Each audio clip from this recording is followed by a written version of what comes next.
Good morning, good afternoon, good evening, everyone. Welcome to the Instrumentation and Measurement Society's virtual Distinguished Lecture webinar. My name is Judy Sharman. I'm the Operations Manager for the Instrumentation and Measurement Society. It is now my pleasure to introduce our speaker for the day, Dr. Digang Chen. He is a professor of electrical engineering, and he holds the Jerry Junkins Chair in the College of Engineering at Iowa State University. His industry experience includes Beijing Institute of Control Engineering, the Boeing Company, Maxim Integrated, and Texas Instruments. His current research interests are in analog and mixed signal IC design and testing, integrated sensor design, analog verification, and built-in self-test, self-calibration for enhancing performance and lifetime reliability. Dr. Chen has authored and co-authored over 10 patents and over 300 refereed publications in leading journals and top international conferences. Dr. Chen is a fellow of the IEEE and is an IEEE Instrumentation and Measurement Society Distinguished Lecturer. I'm very pleased to introduce to you Dr. Digang Chen giving a talk on accurate linearity testing for high-performance data converters using significantly reduced measurement time and relaxed instrumentation. Thank you, Dr. Digang. Welcome. Thank you, Judy. Good morning. Good morning, good evening, good afternoon, everyone. So I will talk about accurate testing of data converters using significantly reduced measurement time and relaxed instrumentation. So I will directly dive into the topics of here. Okay, somehow the advanced button doesn't work. Let me retry. Oh, okay, now it works. So the semiconductor industry has had several growth drivers. In the early days, is the PC era, building faster computers. Later on, it is in the internet, building the information superhighway, connecting all the computers together. After that is the smartphone and mobile computing, connecting all people and computers together. So going into the future, starting in the last few years, we've seen a big growth in mission critical electronics and the Internet of Things. For mission critical electronics, I mean like aerospace, electronics, and here is a quick flow chart of automatic control system in the flight control, and you can see a lot of digital part computers being used and a lot of analog sensors and actuators, and in between there is a digital to analog converters, analog to digital converters. These are what we call data converters, mixed signal ICs. And in automotive is also important mission critical applications, and we see lots of sensors and actuators. On the average, there are about 500 IC chips being used in automobiles. And the reason for doing that is that if you look at the road traffic accidents, and you see 94% of accidents are due to driver errors and various driver errors here. And if you look at the death, this is from a different report saying that each year there are about 1.3 fatalities. And most of these, 90%, greater than 90% of them are caused by human mistakes. So we got to put in, replace these human factors by smart electronics. And in the Internet of Things area, other than computing the gadgets, your computers, iPhones, iPads, and these kind of things together, later on you have all your appliances and wearables, and all of these things are going to be connected. And if you look at it like this, then you have all the real world gadgets Okay, you have people, you have buildings, you have things, and all of them needs to be connected to the cloud. And in the interface, you have sensing elements, you have actuators. All of these require the connection between the interface between the digital cloud and the real world, analog real world. So you need to have data converters between them. And so in summary, then we have a huge demands for in the future for ICs, and out of these ICs, they are there's a huge need for data converters that will interface between the real world and the virtual world. And the performance is also becoming higher, the safety requirement becoming higher, and then we are also demanding lower and lower price for these products. And so this translates into the rising performance for these data converters, analog to digital converters, digital to analog converters, and there are more different types of converters are being introduced.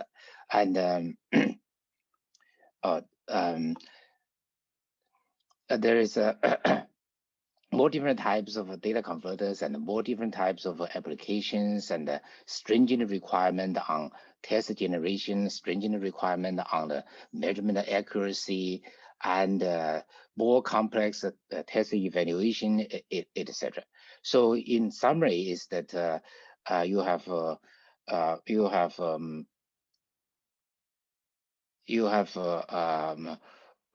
so all of these require more testing and more accurate testing, and then the testing cost becomes high. So when we talk about the testing cost, then this is a ADC, analog to digital converter testing cost breakdown. So for ADCs, we need to test its static performance and dynamic performance, some connectivity, etc.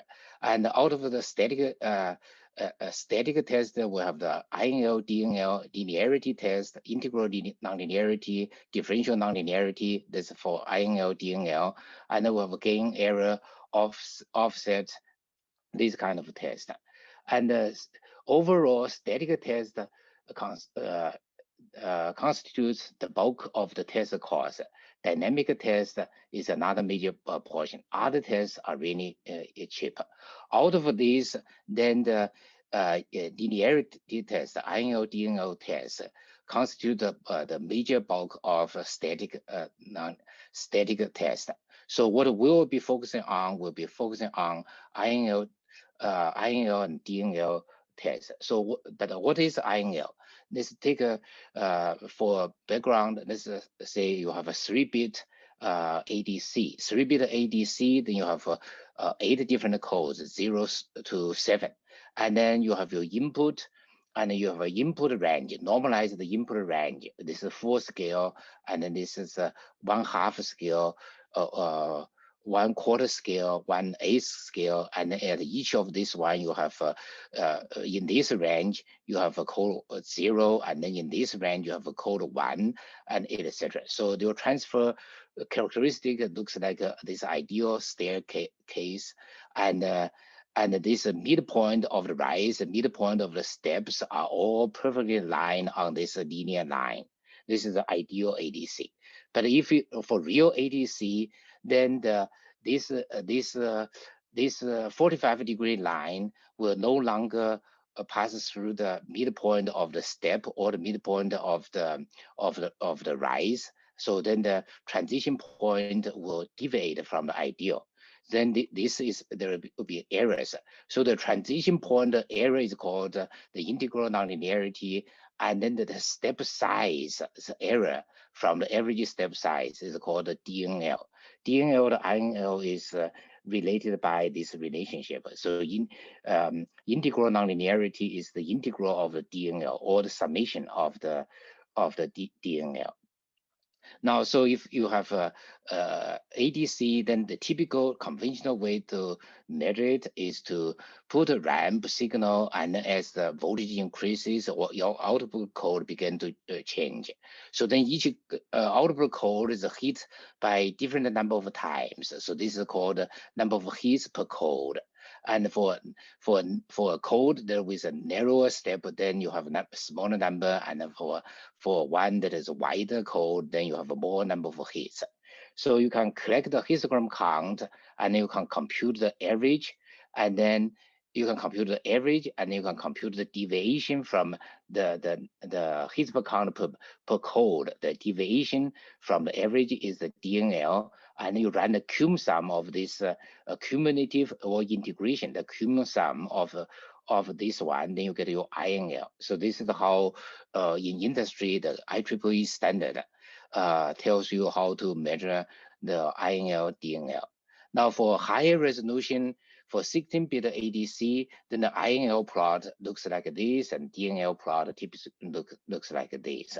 And for high resolution, like 16-bit, 18-bit, 20-bit ADCs, then you have a lot of codes that you will need to test, and the test time becomes very long.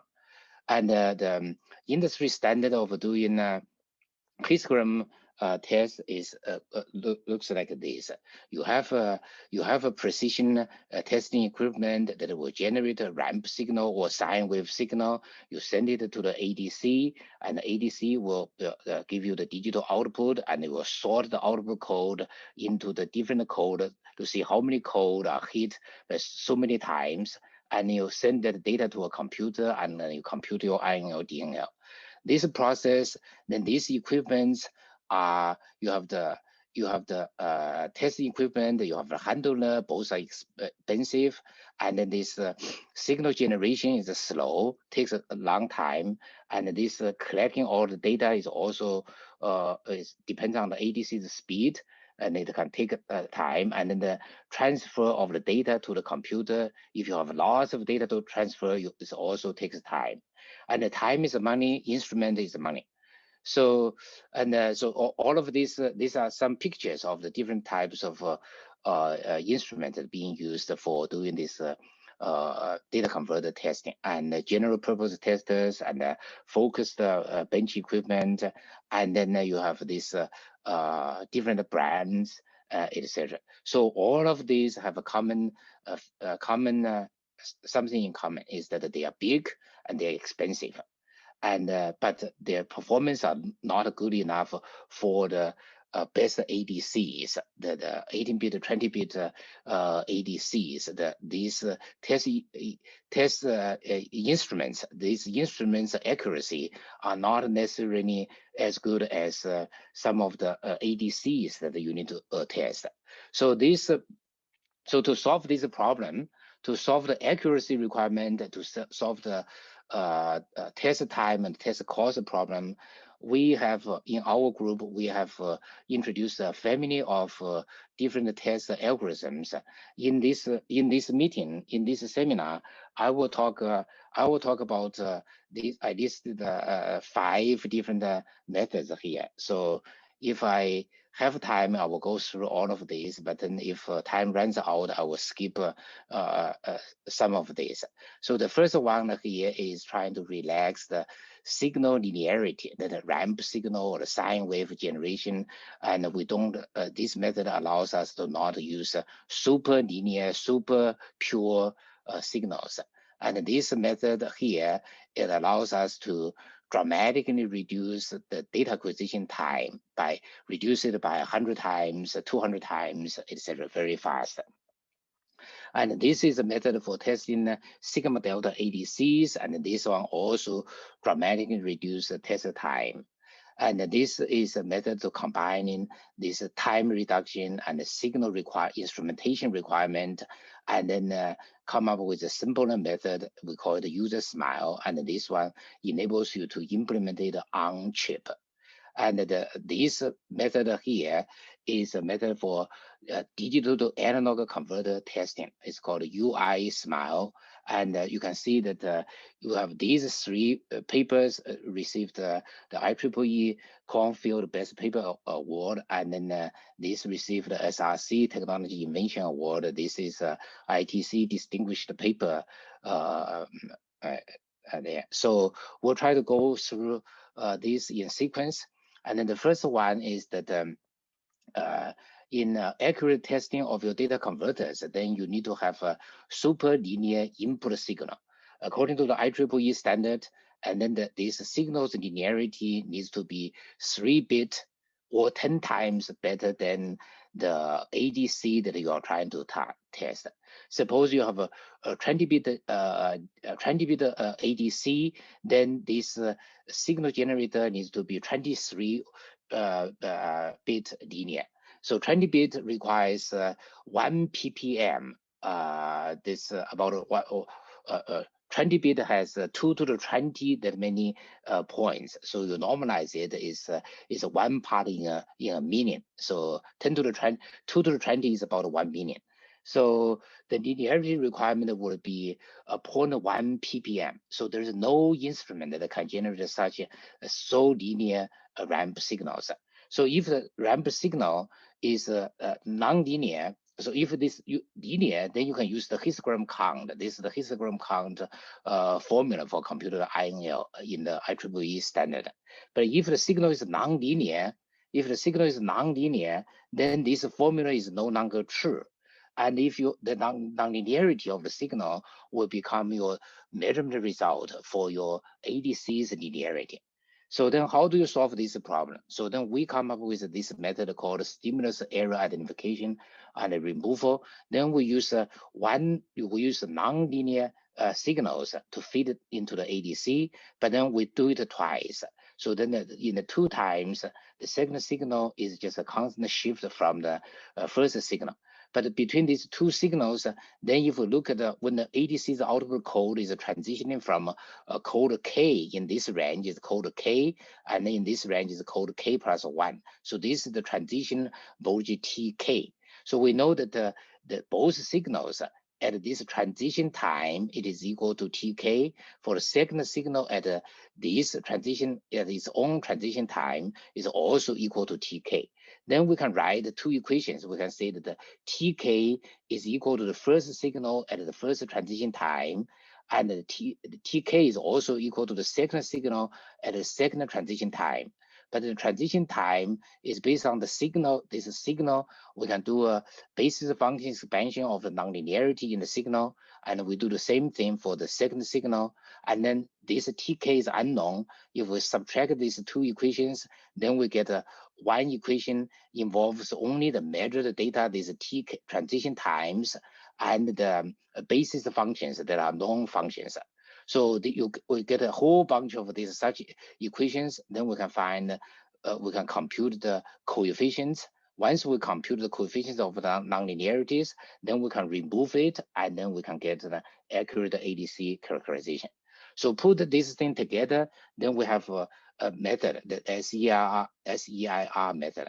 We take the X1T nonlinear, fit into the ADC, we collect the histogram, data. From this, we can compute the transition times, and then we shift the signal by a constant and feed into the ADC. We collect another histogram data, and then from this we can compute the transition time T2. And then from this, then we can use this information in the algorithm, in this square algorithm or any other identification algorithm. We can identify the signal nonlinearity errors, and then we can remove that errors effect. And after that, we can compute the INL, DNL accurately. So this method, there are a couple of TIM papers that talks about this method. And if you use this SEIR to search for the method in the TIM, you can search for the corresponding papers. But to verify this paper, this method, is independently validated by third party, by Texas Instruments and by Freescale. Now it's called NXP. And in particular in TI, they were able to use 7-bit linear signals to accurately test 16-bit ADCs. Whereas according to the IEEE standard, to test a 16-bit ADC and the TI, they are actually using a 20-bit linear ramp generator to test the 16-bit ADC. But now we're able to use a 7-bit linear signal and then compare with the 20-bit linear signal, and then we can compare the test result, and they look very similar to each other. So this is for this method. So the second method is called the USMILE algorithm, stands for ultra-fast segmented model identification of linearity areas. So for this one is we look at we carefully examine the IEEE standard histogram test method. We found that there are 3 gross inefficiencies. One is that it is treating each transition point as an independent variable. But for high resolution ADCs, you may have, for example, for a 20-bit ADC, you have 1 million, a little over 1 million transition voltages. But all of these 1 million transition voltage areas come from the analog components inside the ADC. There are maybe about 200 analog components. So all the areas should all become from these about 200 analog components. Treating the INL, DNL, or treating the transition voltages as independent variables, there's a gross inefficiency. And the second thing is that in the IEEE standard, the input signal needs to be 10 times better than the target ADC under test. But then the histogram test never use the input, the linear input signal information itself. So not using the best piece of information that you have, this again is a gross inefficiency. The third thing is that in the IEEE standard histogram test, then for each code, then you require enough number of repeated measurement to average out the noise. But then nearby codes and the codes that are passing through the same analog components, they are not being used. So this is another gross inefficiency. So recognize this, then we come up with this USMILE algorithm. Then we use the actual the accurate input, most accurate input signal from this one. We compute the expected linear code, and then we observe the ADC's actual output code, and then we subtract these two. Then we can get the nonlinearity errors, the effects. So we fit this nonlinearity effect into a segmented model to do a model identification. Once that INL, DNL's segmented model is identified, then from this model, we'll compute the full code INL, DNL. By doing this one, then we'll significantly reduce the measurement time. So we don't even need one hit of code for identifying this one instead of requiring a large number of codes. Again, this paper, like what I said, is I don't have time to go into the details, but then I can show I can show you the this again. This is independently validated by National Semiconductor and Texas Instrument. So by National Semiconductor, this is using the the method to test a 16-bit SAR ADC.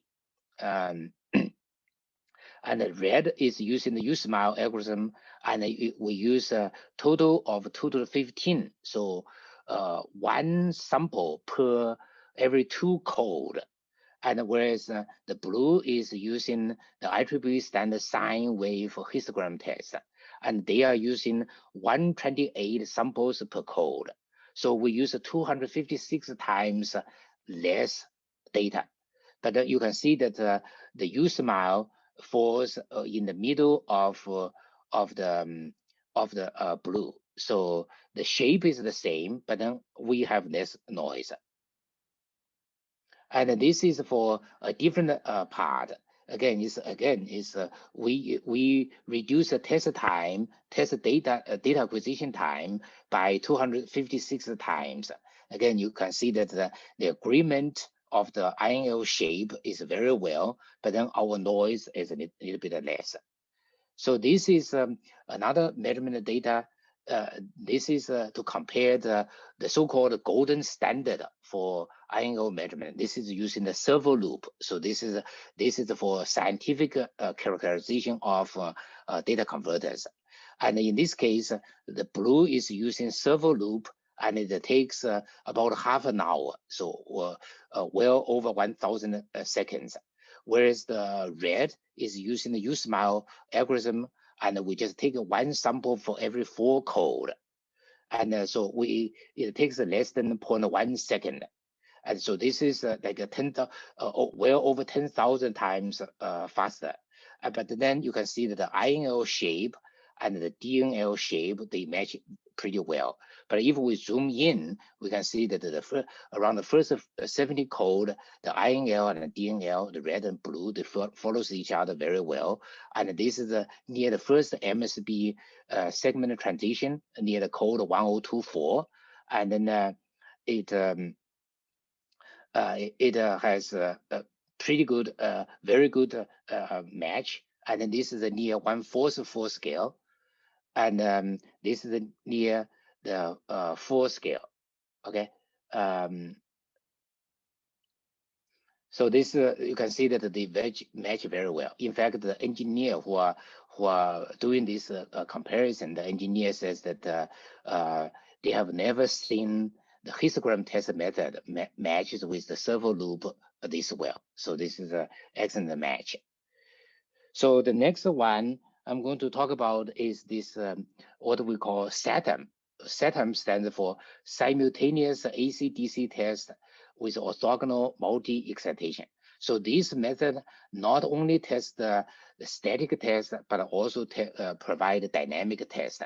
So the test INL, DNL, the noise performance, and THD, SFDR, SNR, this kind of dynamic test also. So now this is this method is developed for testing ultra high resolution ADCs. So this is for like a sigma delta ADCs that are quite slow. So for sigma delta for ADC, then we typically view it as you have an analog input and you have a digital output. So analog ADC converts analog input into a digital output. But in fact, the output is affected by the common mode input, by noise, by the variations in the analog VDD and digital VDD and analog ground. Okay, so it's affected by all of these. And there are also multiple output. For example, like code ready and busy, these kind of things. But only the digital output is the one that the user actually cares. But you want to make sure that the user cared D out is not affected by noise in the DVDD, AVDD, and AVSS, etc. So so to write in the equation is that ideally we want the D out to be just equal to the differential input plus the quantization error. But in reality, it's going to be a nonlinear function of the differential input, the common mode input, the noise input, and the AVDD, AVSS, DVDD, etc. So the way that according to the industry standard, then the way that they test it is that they test this one at a time. They can put a sinusoidal input as the AC VID differential input, and then they get the output, and then they analyze it to see how much error, distortion, THD, SFDR, etc. They do the distortion test based on this, and then they also do a DC VID input and put a few constant DC inputs, and then they measure the output code, and from this they calculate the linearity, INL. And then you can put a common mode square wave like this, and then you measure to see how much do you measure the common mode rejection, the CMR, common mode rejection, how good it is. And then you put square waves on the AVDD and on AVSS and then DVDD, etc. You separately test it one at a time. So what we want to do, we want to excite all of these things simultaneously. We provide a differential mode input, and then together with a common mode input, and then we allow the noise to be present, and then we put variations on the AVDD and the DVDD, AVSS, etc. And all of these deltas are chosen to be small signals, and then they are orthogonal signals. The only large signal is your differential VID. So differential input VID, that's a large signal, is a sine wave. This is sine wave. The other ones we also use them sine wave, but we make them to be orthogonal, orthogonal sinusoids. And from this one, then we can do a expansion of the D out to see how it relates. This is like a Taylor series expansion. We can see how the D out relates to the VID and the different amount of offset gain error and noise, and then the second order distortion, third order distortion, and then how they relate to the common mode, the VDD, AVDD, DVDD, AVSS errors, etc., and how they intermodulate with VID, second order intermodulation, third order intermodulation, etc. We can write it like this. And since they are all orthogonal, each and every such these terms, they are orthogonal terms. If we want to find one coefficient, any one of these coefficients, like these little deltas, C's, D's, E's, and we just do we can just do an inner product. We just do an inner product with the corresponding term, and then we can find that coefficient. For example, if we want to find the gain error, then we just take the D out, doing the inner product with VID, and then we can find from this one, then we can find this error. So this number is computed, and this then we can get this one at here. So then we can compute the epsilon GE gain error. And for all of those coefficients can be very conveniently computed using the fast Fourier transform, since we're using sinusoids. Which is in the fast Fourier transform, we can compute all of those coefficients very quickly. So again, this is the method is validated at Texas Instrument with a 24-bit sigma delta ADC, and they have their own test method, and then we ask them to realize another test measurement setup, and then to validate this method. So at the time the accuracy and the time is compared with this accuracy is compared with their characterization bench test method, but test time is compared with their production test time. Bench characterization time takes hours, and so but our method takes just 1 second, a few seconds. Okay. So then we just take one part, and then we do repeated measurement to validate the repeatability. So for a good device, and then we can test it multiple times. The red dots are from a bench test, and then the blue curve is from our the black curve is from our method.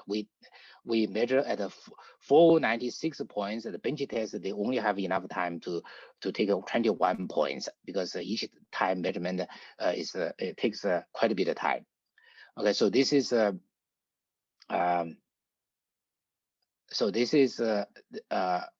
again, so this is for a bad device, and we do repeated measurement, and we can see that the repeatability is pretty good. And then this then we did this for different good devices. This is for one good device with each blue curve is one repeated measurement, and this is for a different good device. This is for another good device, another good device, another good device, and then for bad device, this is for one bad device with 10 repeated measurement, and another bad device with 10 repeated measurement, and another bad device, another bad device, another bad device, etc., etc. So overall, it takes a lot of time to compare our method. So the SATM method takes so then we compare with also with their production test method. So with the SATM, then we compare the accuracy with the bench test. Bench test takes hours. Takes hours to finish all of these different specs, the offset, gain error, and PSR, several PSRs and CMR, and noise, SNR, THD, SFDR, SNDR, ENOB, and then you have the intermodulations, second order intermodulation, third order intermodulation, etc. With all of these, with the SATM method, you compute all of these with 1 second. With 1 second data acquisition, you compute all of these specifications. And you to take this, to measure these things all, then it takes hours on bench test. Now we compare the accuracy between these, and you can see that they are very close to each other, very good measurement. And so for the final test, production test, they only measure a few of these things, and then it takes they do quad side test, simultaneous quad side test, and then it takes about 14 seconds to finish it. And then so if in 1 second we take we can measure 4 devices, then for each per device, then it's less than 0.3 seconds, about a quarter seconds. So you can see that it's about 98%. It's about 98% time reduction. So more than 20 times. So 30 times time reduction. But then its accuracy is comparable to the bench test. So so excellent match with the bench test, but much faster. So then we said that for for the U-SMILE algorithm and the SEIR, these two can be combined together to form this user-SMILE algorithm, which stands for ultra-fast stimulus error removal and segmented model identification of linearity errors. So in this method, then we use a nonlinear signal source, and then we feed it into the ADC, and then again we feed it into the ADC again, and then from we get 2 code. From this 2 code, we subtract these 2, and then the difference would be is supposed to be just the shift among the alpha. But then from the code difference here, we also still use that segmented model, and at each input voltage at each slice here, we can write 1 such equation, and then we can write a whole bunch of equation, and then we can remove the remove the error. So by this subtraction, the signal's error is removed in this equation. There is no signal in this equation at all. There's no signal in this equation at all. The signal x1 is subtracted out. We only get this alpha shift amount. And the shift amount is in this equation, and the segmented model for the ADC's INL is in this equation, and we can do a system identification. From this, we can get INL, DNL. So then this is so simple because this we can use a lousy, low quality DAC as a signal generator to fit into the ADC, and we can do all of these computations on chip. So we did this. NXP did this. Well, we sent a student to NXP, and together with the engineer, they did this. So we have they did it for 12-bit ADC and for 16-bit ADC. 12-bit ADC, and they allow us to publish So then the published result is about this 12-bit ADC. So 12-bit ADC, they have on chip, they have a sacrificial DAG, 12-bit DAG to generate the signal to feed into this is the ADC, 12-bit SAR ADC. And then the output is sent to a computation engine. There is a state machine and the user smile algorithm. They're all implemented on chip. And so the total area of this one is very, very small, and it required 4 kilobytes of RAM. And this is done in the 28 nanometer automotive processor. And so this whole ADC and the DAG and the SER algorithm state machine and or calibration, we also use this one to calibrate the ADC output code. So this whole thing is implemented, and then the chip is measured, and this is a measurement result. This is the measurement result.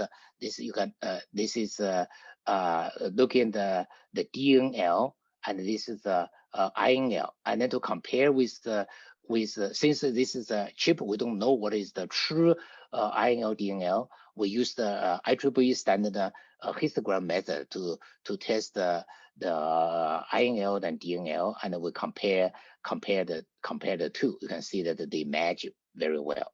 And then we also, this is a repeatability measurement. Okay, this is a repeatability measurement, and you can see same chip measured 3 times. They agree with each other very well. And this is over 700 parts that is measured. Is you have your you have this histogram method compared with the histogram method. This is how it compares. So horizontal is a histogram method, vertical is a histogram method. So this is how they compare. This is a y equal to x line, the yellow line. And this is a histogram method compared with the built-in self-test with user smile. And again, you can see that they agree with each other very well. Okay. And compared, so histogram compared with the histogram, the variance is a little bit less than this. This is the 2 different methods. We expect the variance to be a little bit larger. And after we obtain the INL information, then we use that to calibrate the ADC output. So the blue is before calibration, and the red is using NXP's standard calibration method. They call it the structured calibration. And the yellow is using the user smile based method to do the calibration. You can clearly see that the INL, our method is better. The residual area is smaller, and for the DNL is also smaller. So you can and then this is for spectral test. So we did the dynamic test, and then after the user smile based calibration is a red curve, and then after the NXP's structured calibration is the blue curve. You can see that the distortions for the blue is higher than the red. And in fact, if you look at THD and SFDR with our method, then we improve the THD and SFDR by 10 dB. And we also replaced the histogram test. You don't need to do the INL test on the ATE, automatic test equipment. So overall, the area overhead is very, very small, and then the test time is reduced by a factor from 10 times, from 80 milliseconds to 8 milliseconds, and then so test time is a factor of 10 faster. But then we also remove the need for external instrumentation. Everything is done on chip, self-testing. Okay, self-testing, and the time is also faster. And we better yet, we improve the THD and SFDR by more than 10 dB. And how are we doing in time? I can if I have time, I can go through the DAG testing. If I don't have time, I can just skip that one. Judy, do we I have think time? you have time. Yes, you have time. Okay. So then I will move on to talk about digital to analog converter testing. Now, in the conventional linearity testing for DAGs is that you sweep your DAG input code from 0 to the maximum code, and for each code, you use a digitizer to measure the actual output value, and you compare it with the ideal expected output value. So then you get this difference. This difference is called INL. The digitizer needs to be 10 times more accurate than the DAG itself. And then the digitizer could be the digital multimeter or a higher resolution ADC. And both of these can be expensive and can be slow. And then you also have a measurement noise. So to reduce the measurement noise, you typically measure each code many times. And typically you measure it 50 times, 100 times. Sometimes if your noise is too large, you measure more than a couple of 100 times. Okay, so here is if you do 256 measurement per code, and if you have 16-bit DAG, and the DAG is operating at 500 kilo samples per second, then to take this many measurements, then it requires 34 seconds. And each second costs about 3 to 5 cents. Okay, 34 seconds, then it will cost well over $1. Okay, so but then if your DAG has to sell for just under $1, then you're going to lose money. So this is not affordable. So we need to reduce the measurement time. Okay, so then again, for this method, then we'll also try to use the USmile idea. You do the segmented model for the DAG. So to do this, we divided the INL curve into segments, broke it down into segments, and you have a MSB segment, intermediate ISB segment, and the LSB segment. MSB stands the most significant bits, I stands for intermediate significant bits, L stands for least significant bits. So then if you have a code, so for example, for 16-bit DAG, you have your input code, 16-bit, you can divide it into 6 MSB code, 5-bit ISB code, and 5-bit LSB code. So this 16-bit full code with 16-bit is this value, then we can divide it into MSB, ISB, LSB. So the different code values are 22, 25, 6, for example. And then, for each MSB segment, we use the average value to represent the error for this segment. And then within this one MSB segment, we further look into it to look at the ISB, so that you have a ISB segment, and for each ISB segment, you will get the EI, and similarly for the EL. So this is how we do the segmentation.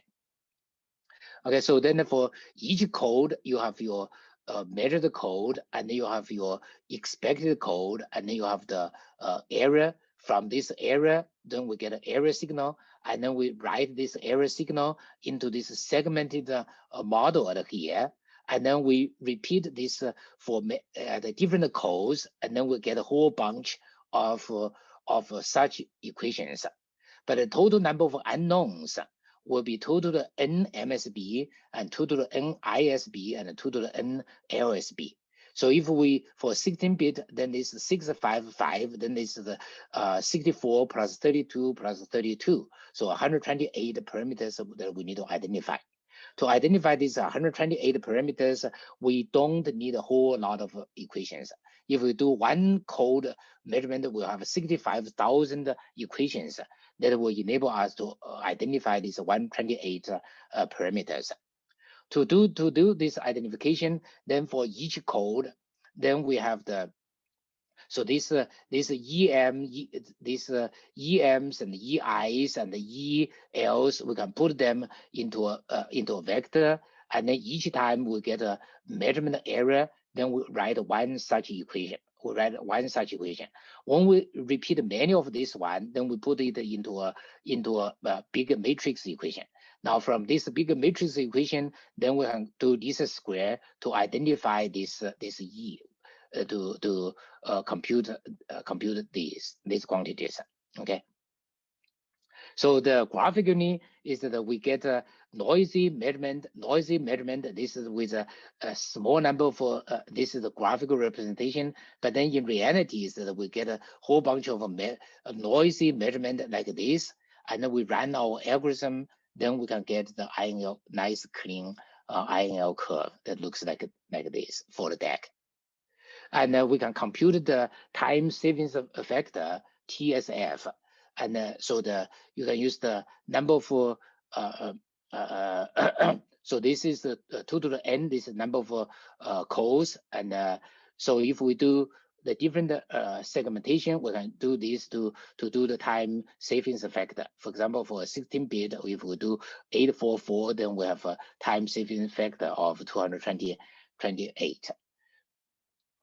So, but for some DAGs, then it also is segmented DAGs. You have an MSB DAG and you have an LSB DAG. So one part of the MSB between two tap voltages of the MSB DAG, between two voltages of MSB DAG, then you expand it to be the reference of the LSB DAG. So then when you do interpolation, then our equation needs to be modified a little bit. So with this, then we can do simulation. In simulation, we know the true performance. We can compare the true performance and this UI smile algorithm measure the INL, DNL. So you can see that they lie along the Y equal to X line around the line very well. And then so measurement results.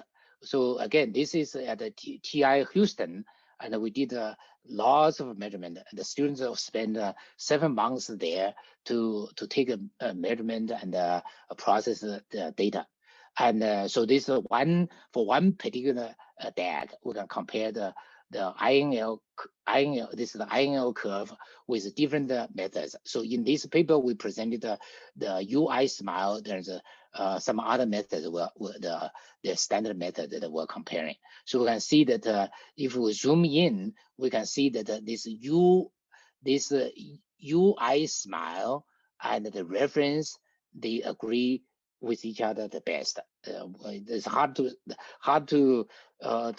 see, but I'm not going to. You can just trust me to say that the UI smile algorithm and the reference matches the best. And this is looking at the DNL. DNL, again, you have several different methods plotted together. Again, you have the one is the UI smile, one is the true DNL. Again, so the UI smile agrees with the true DNL method the best, and the UI smile is much faster than the other methods. Okay, so from the measurement results is that the INL DNL measurement from UI smile is clearly better. It's not obviously clear. You need to carefully look at it. You can see that it's clearly better. And so the time savings factor for 12-bit, theoretically, the time savings factor is 20. And we actually, because of some additional processing, etc., the computation, etc., we get a time savings of 19.8. So it's very close. So it's 20 times faster, but then it's just as accurate. So this is the comparing. This is about 30,000 DAGs that are all measured with the IEEE standard method versus the UI smile method. So this is about 30,000 units measured. Horizontal axis is using the IEEE standard method with each code measured 240 times. And then with the vertical axis is using the UI smile algorithm that is much faster. Okay. So this is for the INL comparison. You can see that a very good agreement. And this is for DNL. Again, it's a very good measurement. Only a few small number of devices that falls outside the tolerance band, which is acceptable because you save a lot of on the test time, but then you throw away a few devices. This trade-off is very good trade-off. So for this method, we can say that we presented a method that is much faster for DAG testing. It's called UI Smile algorithm. And then so for 16-bit, we can save the time by more than 100 times. And for 12-bit, we can save the test time by about 20 times, factor of 20. So overall conclusion is that we presented 5 different methods that can either significantly improve, relax the instrumentation requirement, or significantly speed up measurement time. So that's all. Thank you. Thank you, Dr. Chen. Thank you. There are no questions in the Q&A, so which was fortunate. You got a little bit more time to talk. So we are nearing the end of time for this webinar. If there are no questions, then we will conclude. So thank you everyone for attending. And this is the last lecture in the INM webinar series, but we are hoping that we're going to do another webinar series after the new year. So thank you so much. And with that, we will conclude. Thank you, Judy. Thank you everyone for participating. Oh, wait, we have one question. Yes.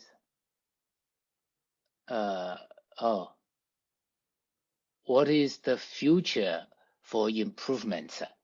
The future improvements is so for the ADC we have one method that's implemented on chip, and for DAC testing you can also try to move this algorithm to be on chip, and you can do on chip INL DNL measurement. You can do spectral testing to be on chip, and then some of these algorithms, like this segmented model, USmile, UI Smile, this only works for segmented ADCs, but for sigma delta ADCs, they are inherently not segmented. Then we still have other methods for dealing with this sigma delta ADC. In fact, sigma delta ADC is the most difficult to measure. So then there are still methods that needs to be developed for these other types of ADCs, non-segmented ADCs, and then how do you make the method simple enough that you can actually implement it on chip? Implementing on chip takes a lot of efforts.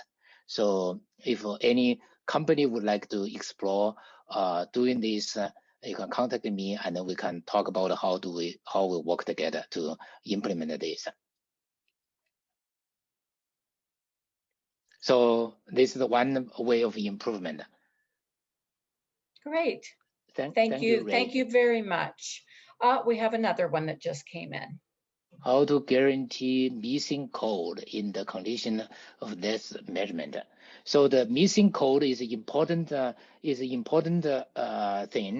and in fact we paid a lot of attention to this one for the USmile algorithm at the TI, and so our method can catch all the missing code.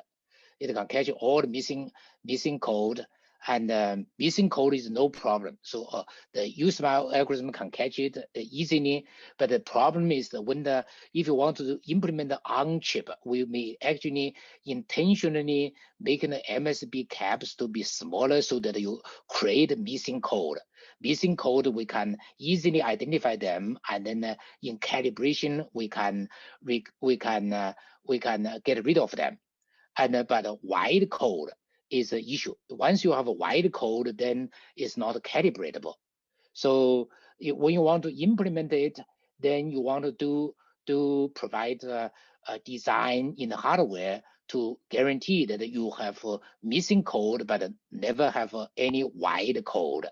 So missing code, our algorithm will easily identify them and remove them. Wide code, as long as you don't have wide code, then we can calibrate them. Okay, thank you, Dr. Chen. And with that, we will conclude